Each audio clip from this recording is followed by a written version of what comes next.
म्हणजे सामान्य लोकांपर्यंत आजपर्यंत म्हणजे जरी 5 वर्ष आमची गेली तरी पुढची 4 वर्ष आम्ही काम करत राहिलोय, ग्राउंडवर राहिलोय, लोकांच्या मध्ये राहिलोय. त्याच्यामुळे ह्या लोकांच्या आणि माझ्या कार्यकर्ते आणि माझ्या टीमच्या ऋणानुबंधामुळे, कारण आज आम्हाला आमचा हा जिल्हा परिषद आरोंदा मतदारसंघ हा भाजपाचा बालेकिल्ला आहे, तरी सुद्धा युतीला सोडल्यामुळे आमचे हे जे आमच्या 9 गावापैकी 7 ग्रामपंचायती आमच्या भाजपच्या आहेत, पूर्ण आमची ग्रामपंचायत सदस्य भाजपच्या आहेत.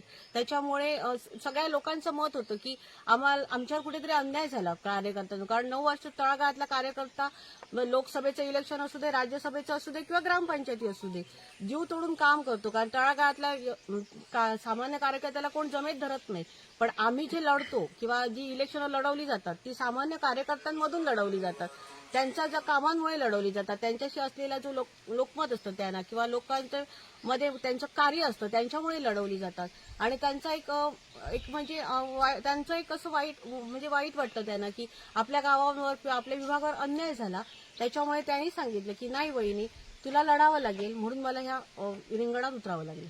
समाजातील एक प्रश्न आपल्याला विचारतो, आता बालकल्याण विभागाचा तुम्ही काम केलेले आहात, पण आता वाढती बाल गुन्हेगारी जी आता कुठेतरी फोफावते आहे, त्याबद्दल तुम्ही काय सांगाल? त्याला तुम्ही भविष्यात आळा कसा घालण्याचा प्रयत्न करा? आम्ही त्याच्यावर 2 वर्ष आता हे प्रयत्न करतोय की बाल संस्कार वर्ग शाळेतून घेणं, पालकांमध्ये जाऊन पालकांच्या मीटिंग घेऊन त्यांना समजावणं की आता म्हणजे मोबाईलचा जो दुरुपयोग आहे, इंटरनेट जेवढा चांगला आहे त्याचे वाईट परिणाम पण काय आहेत हे आम्ही समजावतोय. आणि ह्याच्यावर आमचं काम चालू आहे, कारण कुठेतरी हे थांबणं गरजेचं आहे. त्याच्यासाठी बाल संस्कार वर्ग असणं गरजेचं आहे.